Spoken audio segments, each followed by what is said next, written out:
السلام عليكم ورحمة الله وبركاته. أعوذ بالله من الشيطان الرجيم. بسم الله الرحمن الرحيم. والتي أحصنت فرجها فنفخنا فيها من روحنا وجعلناها وابنها آية للعالمين. إن هذه أمتكم أمة واحدة وأنا ربكم فاعبدون. وتقطعوا أمرهم بينهم كل إلينا راجعون. فمن يعمل من الصالحات من ذكر أو أنثى وهو مؤمن ومن يعمل من الصالحات وهو مؤمن فلا كفران لسعيه وإنا له كاتبون. وحرام على قرية أهلكناها أنهم لا يؤمنون حتى إذا فتحت يأجوج ومأجوج وهم من كل حدب ينسلون. واقترب الوعد الحق فإذا هي شاخصة أبصار الذين كفروا يا ويلنا قد كنا في غفلة من هذا بل كنا ظالمين. إنكم وما تعبدون من دون الله حصب جهنم أنتم لها واردون. لو كان هؤلاء آلهة ما وردوها وكل فيها خالدون. لهم فيها زفير وهم فيها لا يسمعون. إن الذين سبقت لهم منا الحسنى أولئك عنها مبعدون. لا يسمعون حسيسها وهم فيما اشتهت أنفسهم خالدون. لا يحزنهم الفزع الأكبر وتتلقاهم الملائكة هذا يومكم الذي كنتم توعدون. يوم نطوي السماء كطي السجل للكتب كما بدأنا أول خلق نعيده وعدا علينا إنا كنا فاعلين. ولقد كتبنا في الزبور من بعد الذكر أن الأرض يرثها عبادي الصالحون. إن في هذا لبلاغا لقوم عابدين وما أرسلناك إلا رحمة للعالمين. قل إنما يوحى إلي أنما إلهكم إله واحد فهل أنتم مسلمون؟ فإن تولوا فقل آذنتكم على سواء وإن أدري أقريب ما توعدون وإن أدري إنه يعلم الجهر من القول ويعلم ما تكسبون. وإن أدري لعله فتنة لكم ومتاع إلى حين. قال رب احكم بالحق وربنا الرحمن المستعان على ما تصفون. صدق الله العظيم.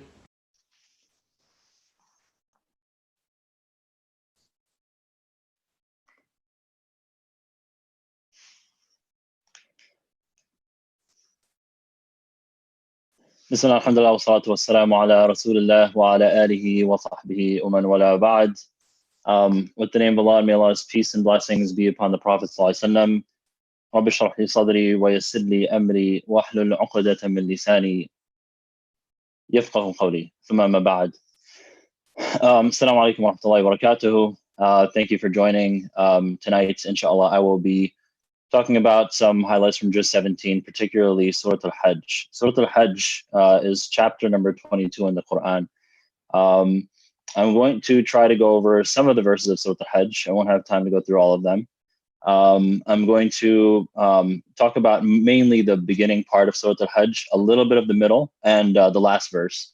So inshallah, I'll tell you when I'm going through the verses so that you can keep up, inshallah, if you're trying to follow along. Again, the purpose of this series is to take a step back, and as we're reciting the Quran this month, to make sure that we're internalizing it and having it affect our lives. Because the reason, actually this past week at work, a coworker asked me why we fast, because I mentioned that I'm fasting for Ramadan, and they're like, oh, well, why do you fast? And so I said, I'm fasting because this is the month where God revealed the final revelation to mankind, the Quran. And, and Allah commanded us, God commanded us to fast this month because of that. So this is the month where we are supposed to reflect on this book that was revealed in this month. So inshallah, we'll take a step back, and that's why we do this series. So Surah Al-Hajj, very interesting surah. It is, again, the 22nd chapter. It is, the title of it is Hajj, which everyone is very familiar with. It's the pilgrimage. It's referring to the pilgrimage that Muslims do to Mecca. It's what the Prophet ﷺ said is required for the Muslim that's able to try to do once in their lifetime. It's one of the 5 pillars of Islam, which a lot of people are very familiar with. So the Hajj, though, was revealed in Mecca for the beginning part of it, and Medina for the second part of it. So it's a mix. Part of it is Mecca and part of it is Madani. And I'll talk a little bit about what that actually means. Like when you hear someone say a surah is Mecca, it means that it was revealed in Mecca. But like what that actually means is that it was in the earlier time of the Prophet ﷺ when he was commissioned as a prophet to the people. And a little bit of background, actually, Surah Al-Hajj in particular, we have to go like to really appreciate Surah Al-Hajj as much as possible. You have to rewind actually way before the time of the Prophet ﷺ to the time of Ibrahim, our father Ibrahim alayhi salam, who was ordered by Allah to leave Hajar and Ismail alayhi salam in the middle of the barren valley, in the middle of the desert, which was Mecca at the time, which became Mecca. There was no one there. It was just an empty, barren desert. And he left Hajar and Ismail. And we know the famous story where, she goes, Hajar paces back and forth, and eventually, because she's looking for water or food for her baby, Ismail, who's a newborn at this point, and then Allah provides for them Zamzam. Zamzam, the spring comes out, and then they have water. And because of the water that came there, a place that was once barren now started to attract visitors, and people started to come to Mecca, and they started to inherit, and they started to live there and inhabit there. And then generations and generations started to pass. The other thing that's significant in this time period, that is a theme that's recurring in Surah Al-Hajj, is the construction of the Kaaba. Allah ordered Ismail and Ibrahim to stand up the Kaaba, which is going to come up in this surah, and it's going to be relevant for the argument that Allah makes to the audience. And that part of the reason I'm mentioning all this is because you really want to understand who the audience is. When we say a surah is Mecca, like what does that actually mean? Why is that important? And when you try to look back and think about what this chapter is telling us, you can benefit more by understanding who the audience is that Allah is addressing. Of course, all of us are addressed also by that, but you think about who Allah revealed it to the Prophet ﷺ at that time, and the Quraysh that were listening to it in Mecca at that time. So going back to Ibrahim alayhi salam, Ismail alayhi salam, that barren valley, Mecca, started to get more and more people inhabiting it. And as more and more people inhabited it, of course, they're following the way of Ibrahim and Ismail, which is to worship one God. Over time, the people started to leave the ways of Ibrahim and Ismail. They started to do more and more things that were wrong. They started to do a lot more injustices. And as they started to distance themselves and felt more distant from God, they felt that they started to forget the teachings of Ibrahim and Ismail. They started to feel that they weren't worthy enough to turn to Allah directly and to ask Him directly for forgiveness and seek His mercy. And so they started to introduce idols. Different people introduced idols into the lives of the Meccans. And over time, more and more idols got added on. After generations and generations, they started to add up. As they started to add up, the people started. So two things started happening. One is obviously these people are starting to worship other idols, and they're not worshiping Allah anymore directly. They forgot the teachings of Ibrahim and Ismail. They started to worship other idols between them and Allah because they believed they weren't pure enough to go to God directly. The other thing that happened that was very significant was these people started to forget the teachings of the akhirah, that there is an afterlife. So they didn't believe in an akhirah anymore. They started to lose hope in an akhirah. They only saw what life was in front of them. So akhirah meaning afterlife. They didn't believe in an afterlife anymore. they started to lose hope in it.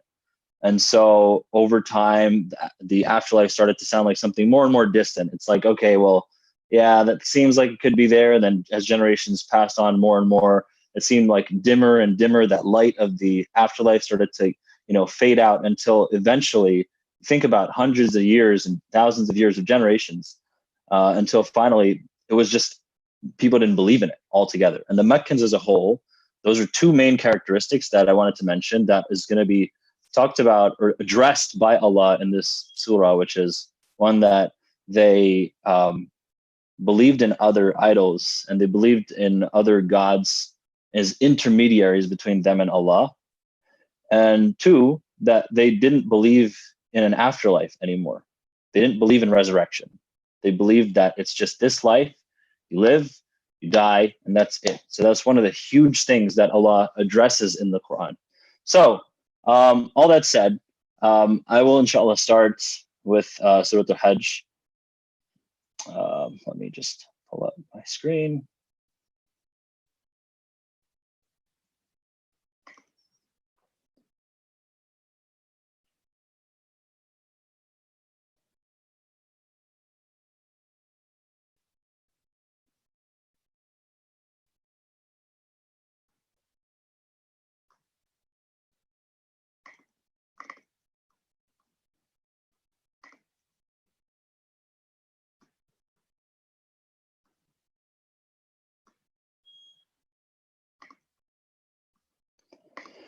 Okay, so بعد أعوذ بالله من الشيطان الرجيم. بسم الله الرحمن الرحيم. يا أيها الناس اتقوا ربكم إن زلزلة الساعة شيء عظيم. So Allah says, O humanity, fear your Lord, for the violent quaking of the hour is surely a dreadful thing. So the beginning, Allah addresses, remember, this is a surah that's revealed in Mecca. He's addressing the Quraysh, again, that don't believe in the hour. The hour here referring to the day of judgment, the afterlife, when people will be resurrected. Allah is saying to all people, He's saying, Ya ayyuhan nas, addressing all people, all humanity, all together. He's saying, Ayyuhan nas, ittaqu rabbakum, fear your Lord. Inna zalzalata sa'ati shay'un azim. Indeed, the zalzala of the hour is something great. And zalzala, like if you've heard of like that surah idha zulzilat al-ardu zilzalaha, talking about the quaking of the earth. Here Allah is using the word from the same root. Zalzalat as-sa'ati meaning like the violent shaking, like an earthquake, like shaking of the hour, is something that's great. So he's setting the stage, already telling them that this hour, this day of judgment that's going to happen that no one believes in, it's something that's very great. يوم ترونها تذهل كل مرضعة عما أرضعت وتضع كل ذات حمل حملا وترى الناس سكارى وما هم بسكارى ولكن عذاب الله شديد.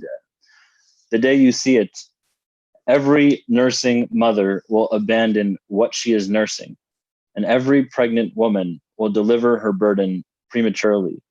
And you will see people as if they were drunk, though they will not be drunk. But the torment of Allah is terribly severe. So Allah is painting the picture very vividly. And we'll see that over and over again in this surah. Allah paints very vivid pictures of the afterlife, of the day of judgment, of hellfire, of heaven. So this is something, the beginning of what is to come in this surah, more of these vivid descriptions of what is to come after death. He said that day, you see it, every nursing mother will abandon what she is nursing. So we know that nothing would tear a mother away from her child, but in this case, she is. Actually, there's an ad that's about to come up. So let me take a break here, inshallah, and I'll continue with explaining this verse in a second.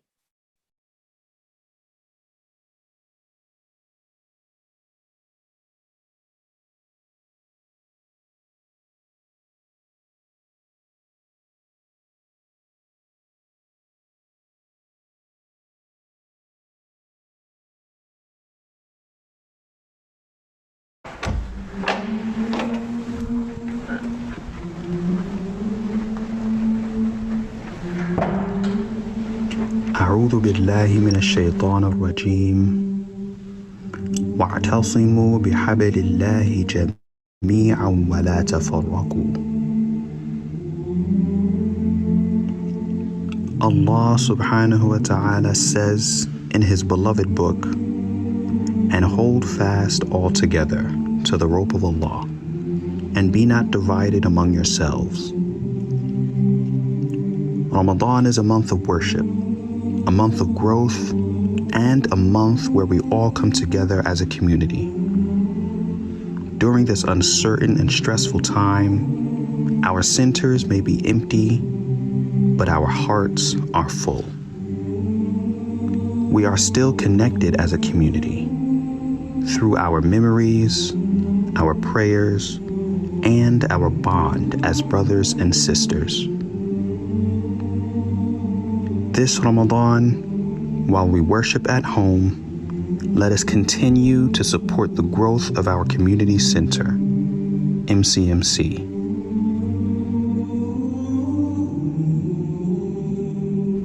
Now, more than ever, our institution needs us. It is time to come together.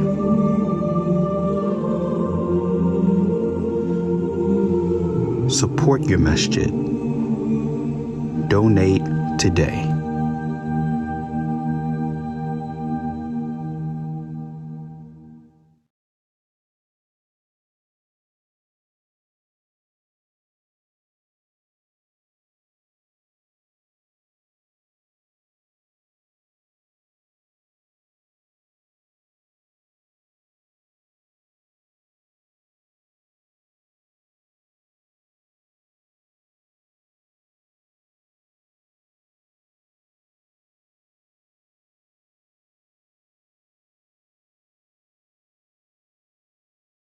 Social distancing will change significantly how Muslims observe the holy month. Shut down mosques mean the faithful will no longer be able to gather together to engage in nightly prayer and to break fast at sunset. Those that rely on the food they receive at the mosque to break fast will also suffer. Heading into work today. And it just hit me. I miss you. MCMC to me has always been my home away from home. It's the place where my love of Islam grew. It's the place that when I was at Rutgers and there was stress of work and stress of school, I could always rely on MCMC to be that place to give me a sense of peace, a sense of sukoon. And so with Ramadan coming in just a few days, it's hitting me that I miss my community more than ever. The iftars, the tarawih, the jummas, the lectures. Ramadan is a reminder of what community means, and MCMC has been the setting of that for so many reasons. So I was thinking, why shouldn't that still be the case? Why can't we make this the best Ramadan yet? Go to mcmcnj.org to learn how we'll do it. Every day, a reminder of what we stand for and an adhan to break our fast with, live on YouTube and Facebook. This Ramadan, let's have iftar together.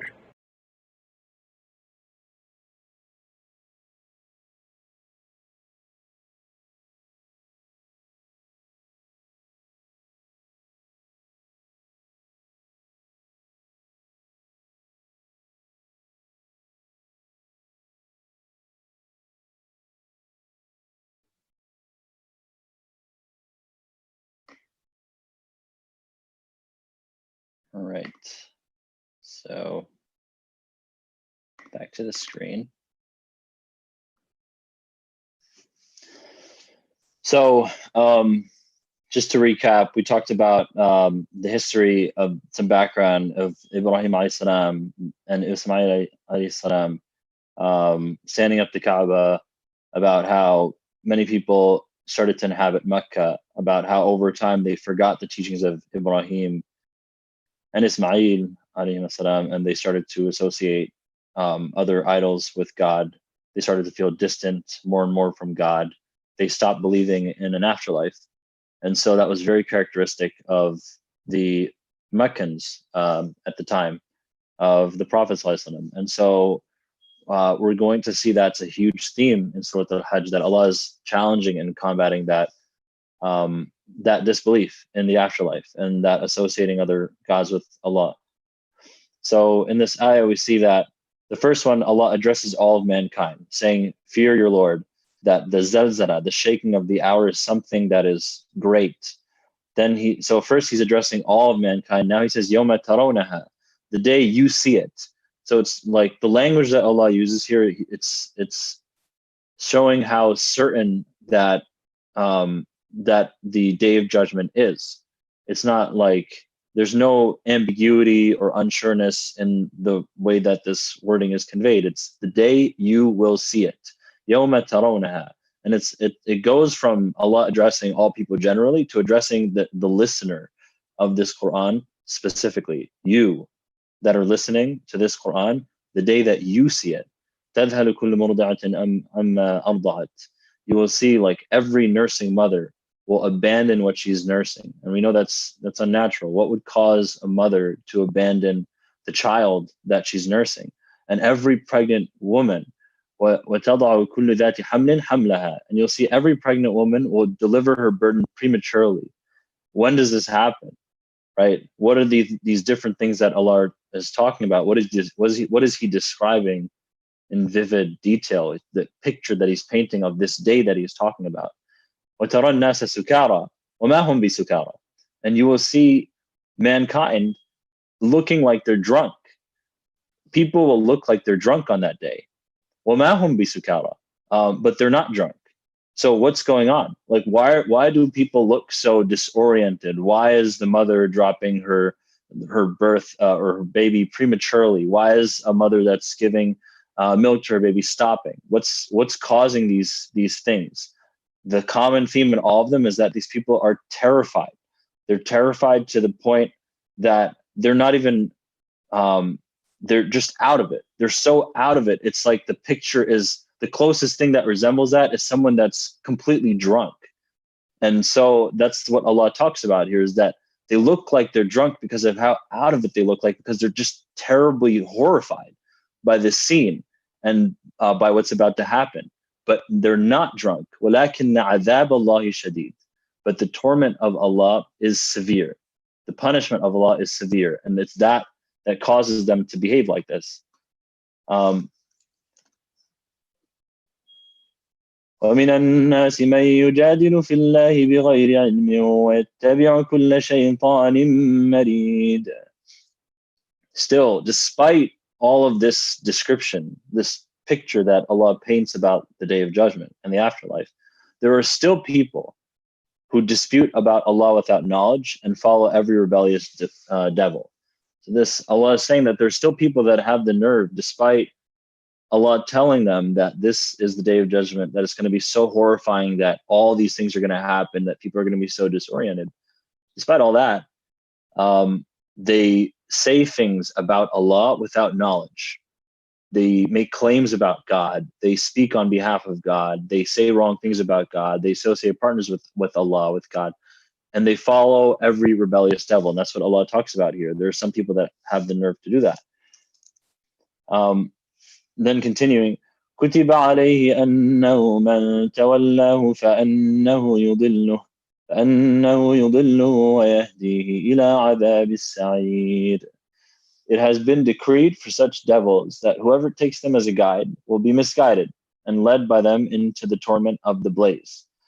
So these people that take it upon themselves to speak about Allah without knowledge, they just say whatever they want. They'll make the claims about Allah, and they don't realize that they're talking about Allah who created everything and who's threatening them with this Day of Judgment.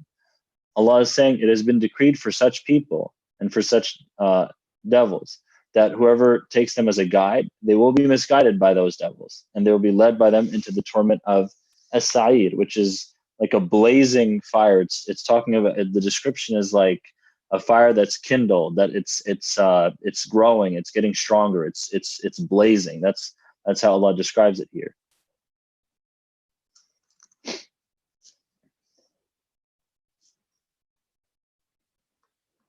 And Allah continues, يا أيها الناس إن كنتم في ريب من البعث فإنا خلقناكم من تراب ثم من نطفة ثم من علقة ثم من علقة ثم من مضغة مخلقة وغير مخلقة لنبين لكم ونقر في الأرحام ما نشاء إلى أجل مسمى ثم نخرجكم طفلا ثم لتبلغوا أشدكم ومنكم من يتوفى ومنكم من يرد إلى أرذل العمر لكي لا يعلم من بعد علم شيئا وترى الأرض هامدة فإذا أنزلنا عليها الماء اهتزت وربت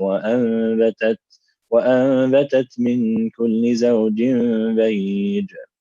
This is a longer ayah where Allah addresses humanity again. He says, "O humanity," as He did in the beginning, if you're in doubt about the resurrection, then know that we did create you from dust, then from a sperm drop, then developed you into a clinging clot of blood, then a lump of flesh, fully formed or unformed, in order to demonstrate our power to you. Then we settle whatever embryo we will in the womb for an appointed term, then bring you forth as infants so that you may reach your prime. Some of you may die young, while others are left to reach the most feeble stage of life so that they know nothing after having known much. And you see the earth lifeless, but as soon as we send down rain upon it, it begins to stir to life and swell, producing every type of pleasant plant. So what argument is Allah constructing here? He's addressing mankind. He's telling them that if this resurrection that Allah talks about in the first few ayat, if that is something that you're in doubt about, then know. And Allah talks about you, the listener. He said, know that this is how you were created. These are the different stages that you went through. You started as dust, then you were nothing more than a sperm drop. Then you went to a clinging clot of blood.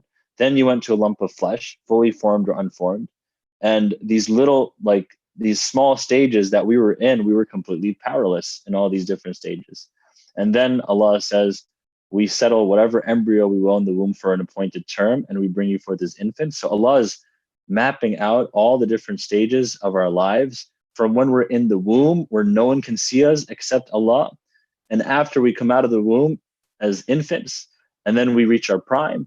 And then He talks about how some of us die young and others go all the way after having known, when they started off as infants, they knew nothing. Then they got to their prime where they knew a lot.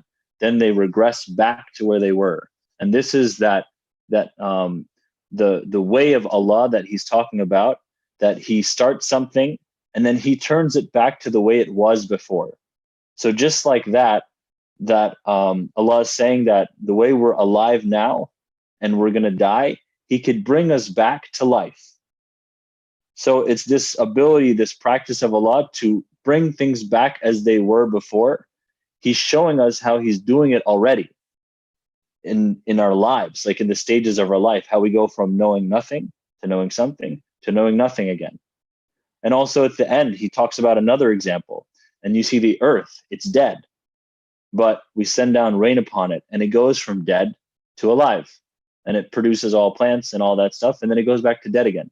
And Allah mentions this analogy many times because it's something that the Meccans, the audience, and also us, we see this in front of us every day. We see this phenomenon happening, and we believe that. We have no problem believing that.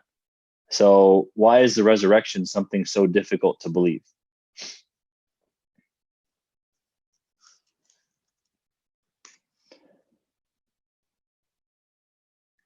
ذلك بأن الله هو الحق وأنه يحيي الموتى وأنه على كل شيء قدير.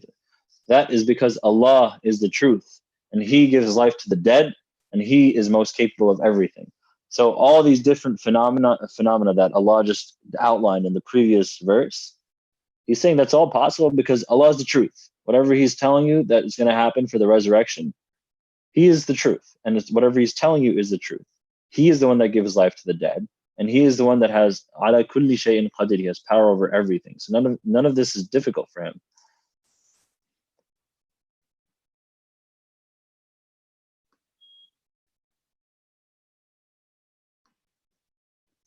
وأن الساعة آتية لا ريب فيها وأن الله يبعث من في القبور. And certainly the hour is coming. وأن الساعة آتية لا ريب فيها. There is no doubt about it. وأن الله يبعث من في القبور. And Allah will surely resurrect those in the graves. Allah is saying that don't doubt it. And the Sa'ah is definitely coming. وأن الساعة آتية. It's coming.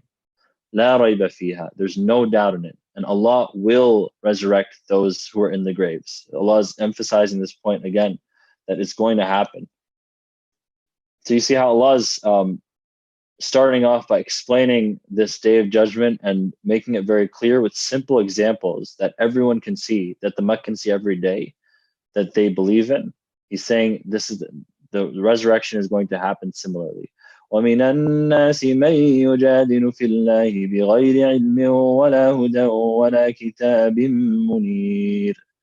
Still, after all this, there are some who dispute about Allah without knowledge, guidance, or an enlightening scripture. They just speak again. People have the audacity. That's what Allah, Allah is all hearing, all knowing. He's all seeing. He sees people talking about him just, with no knowledge whatsoever. They make claims about what Allah is and who he is without any knowledge, without any guidance. No one told them, like, these are the things about Allah. This is who God is. وَلَا كِتَابٍ munir. Like, there was no revelation that came to them, or that was munir, like what's the word here is like enlightening, like it's like full of light. Nothing came like that to a lot of people. But a lot of people still make claims about God without any of this, and they feel comfortable doing that.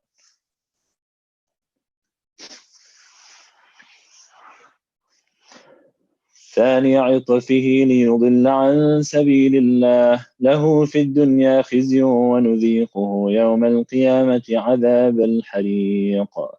They turn away in pride to lead others astray from Allah's way.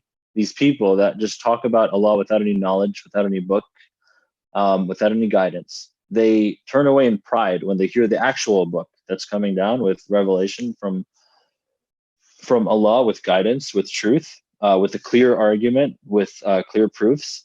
They turn away in pride, and they do that so they can lead others away from Allah's way. And Allah says about these people that in this dunya they're going to face disgrace, and they will be made to taste on the day of judgment adab al-hariq, which is the punishment of the burning fire.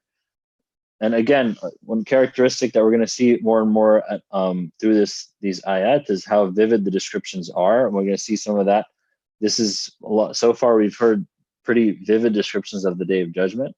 We're going to see vivid descriptions also of Jahannam, of hellfire, and also of Jannah, of paradise.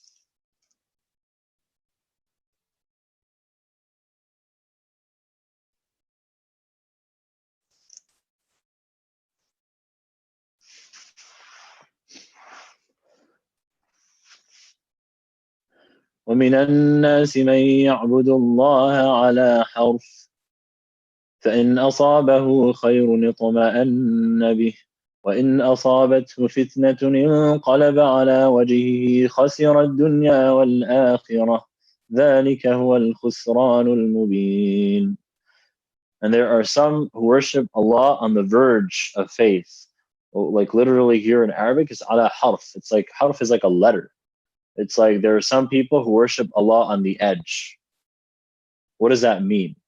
فَإِنْ أَصَابَهُ خَيْرٌ اطْمَأَنَّ بِهِ. If they're blessed with something good, then they're happy. وَإِنْ أَصَابَتْهُ فِتْنَةٌ انقلب على وجهه خسر الدنيا والآخرة. But if they're afflicted with the trial, then they relapse into disbelief. They lose in this world and the hereafter. That is the truly clear loss. So what is Allah referring to? He's talking about people that worship Allah ala harf, like on a letter, on like the edge, meaning they when it's convenient. So they will flip just on a letter, like something so trivial. If good happens and it's convenient for them to believe, then they feel tranquility in their heart, and they're itma'anna bih, like they feel like that tranquility and that calmness in their heart. They're happy, they're content. and they'll worship God. But once the bad things happen, once they're afflicted with a trial, then they relapse and they start to disbelieve and they start to question and they say, why me? And why is this happening to me? And there must not be a God. And so this is the phenomenon that Allah is talking about. That is, it's not characteristic of those who worship Allah correctly, which is that regardless of whether it's good times or bad times, they believe.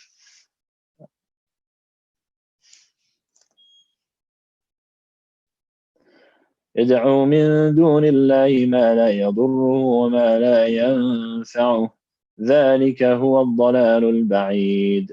Worse is that these people, they call besides Allah what can neither harm nor benefit them. That is truly the farthest one can stray. So in these times, knowing that Allah is the only one who created everything, knowing that Allah is the one who puts people through tough times and who tries them purposely, and who also gives them good. When they go through these tough times, they call besides Allah what can neither harm them nor benefit them. It can't do anything for them. And they're spending their time calling this thing, whatever it is, like these idols. And again, here in the beginning, Allah was addressing the first main problem of the Meccans, if you remember what I started the talk with, which was they didn't believe in an afterlife. Now Allah is attacking, or he's addressing the second main problem that the Meccans have, which is they associate other gods with Allah. And this is what he's talking about, that they turn to what can neither harm them nor benefit them. It doesn't have, these idols don't have power over anything. ذَلِكَ هُوَ الضَّلَالُ الْبَعِيدُ. Like that's really like the farthest you could stray when you do something like that. يَدْعُو لَمَنْ ضَرُّهُ أَقْرَبُ مِنْ نَفْعِهِ لَبِئْسَ الْمَوْلَى وَلَبِئْسَ الْعَشِيرُ. They invoke those whose worship leads to harm, not benefit. What an evil patron and what an evil associate. So Allah is talking about how horrible it is that these people, they're in the previous ayah, he said that they're calling something that can't harm them or benefit them. Now here he's saying, but by calling them, they're actually harming themselves, meaning that they're harming themselves because they're associating someone else as a god with Allah, and that is something that incurs the anger of Allah, because nothing else has a right to be worshipped or called upon except Allah. And what an evil patron, this thing that they put their trust in and they were hoping would help them and deliver them and take care of them in these tough times when they turned away from Allah. Allah is saying, لَبِئْسَ الْمَوْلَى وَلَبِئْسَ الْعَشِيرُ. Like this thing is going to cause them so much trouble in the long run. Not only are they not benefiting at all from it in this world, they're harming themselves by turning to it, and they're going to pay the price for it. And that's why they're saying that that's why Allah is saying that this idol is a horrible mawla, like protector, and a horrible friend. So I'm going to skip ahead a little bit, and I don't have much time left, to a couple of verses where Allah talks about the vivid descriptions of the afterlife. So he goes back to talking about some of the vivid descriptions about the afterlife in verse 19, where he says, هذان خصمان اختصموا في ربهم فالذين كفروا قطعت لهم ثياب من نار يصب من فوق رؤوسهم الحميم. These are two opposing groups that disagree about their Lord. As for the disbelievers, garments of fire will be cut out for them and boiling water will be poured over their heads. So what two opposing groups is Allah referring to here? He's talking about the group that believes in Allah and the group that disbelieves, and they disbelieve in the akhirah. So these are two different groups. And also, like how Allah talked about in the beginning of the chapter, he said there are some people that they just talk about Allah without any knowledge, without any book, without any guidance. They just say whatever they want about Allah. That's group one. Group two is the group that believes. They say about Allah only what was revealed. They don't, from the Prophet and from what's known in revelation and with guidance. So they only speak with that knowledge. They don't just say random things about God, about Allah. So these are the two opposing groups. And Allah is saying, as for the group that just doesn't care and says whatever they want and they make things up, for them is garments of fire. It will be cut out. It will be custom made for these people, and boiling water will be poured over their heads. Very vivid description And it's scary to read these verses, because of how detailed the description is. And going more along that description, Allah says, يُصْهَرُ بِهِ مَا فِي بُطُونِهِمْ وَالْجُنُودِ, melting whatever is in their bellies along with their skin. وَلَهُمْ مَقَامِعُ مِنْ حَدِيدٍ, and awaiting them are maces of iron, or like hooks. It's something that they'll be hit with in the hellfire. And as they're going through all of this pain, the scalding water that's melting their insides, the pain of the iron rods and the heat of hellfire, what will they want to do? They want to leave.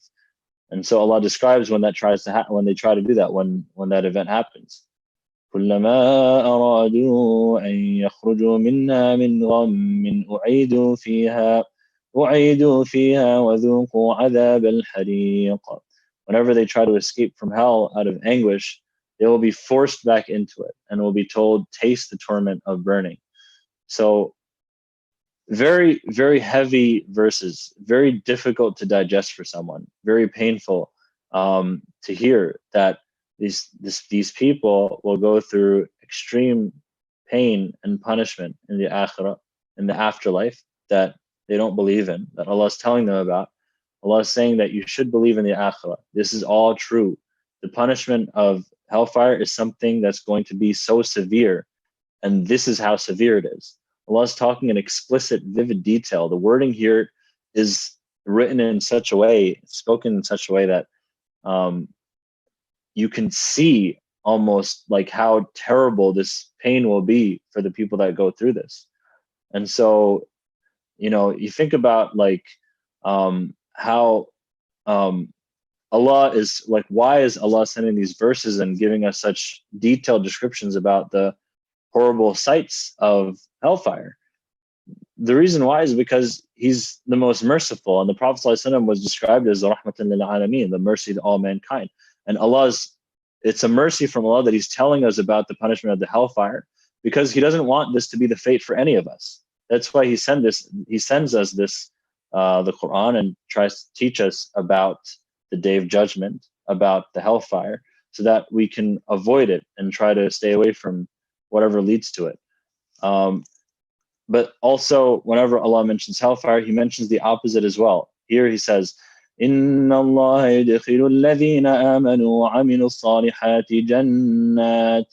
جَنَّاتٍ تَجْرِي مِن تَحْتِهَا الْأَنْهَارُ يُحَلَّوْنَ فِيهَا مِنْ أَسَاوِرَ مِنْ ذَهَبٍ وَلُؤْلُؤًا وَلِبَاسُهُمْ فِيهَا حَرِيرٌ. But Allah will surely admit those who believe and do good into gardens under which rivers flow, where they will be adorned with bracelets of gold and pearls, and their clothing will be silk. Vivid descriptions of what is in store on the opposite side for those who believed and did righteous deeds. So it's like you can see like vividly what's happening in Jannah, and Allah describes who these people are in the next ayah, which I'll end with inshallah. وَهُدُوا إِلَى الطَّيِّبِ مِنَ الْقَوْلِ وَهُدُوا إِلَى صِرَاطِ الْحَمِيدِ.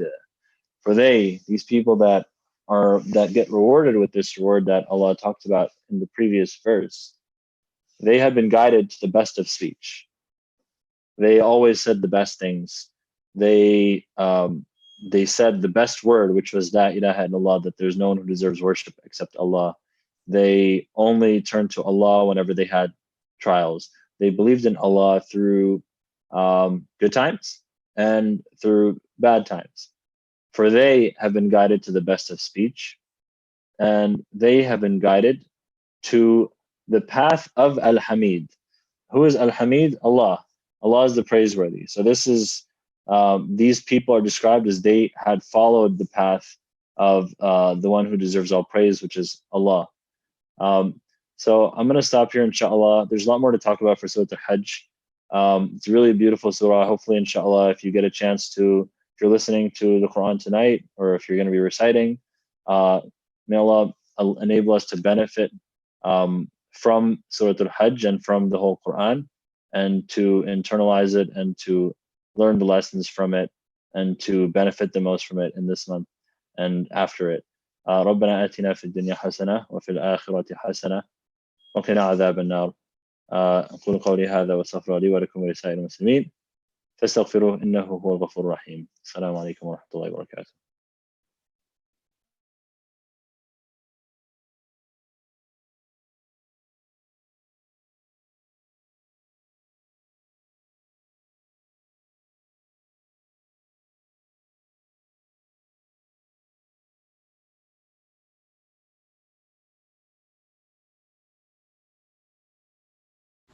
الله أكبر الله أكبر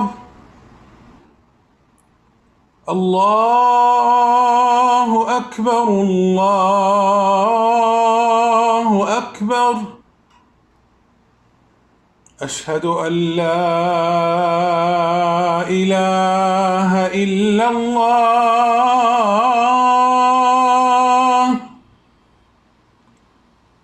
أشهد أن لا إله إلا الله. أشهد أن محمدًا رسول الله. أشهد أن محمدًا رسول الله. حي على الصلاة.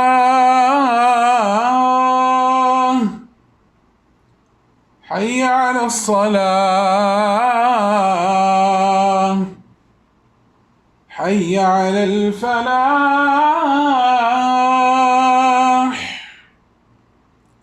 حي على الفلاح.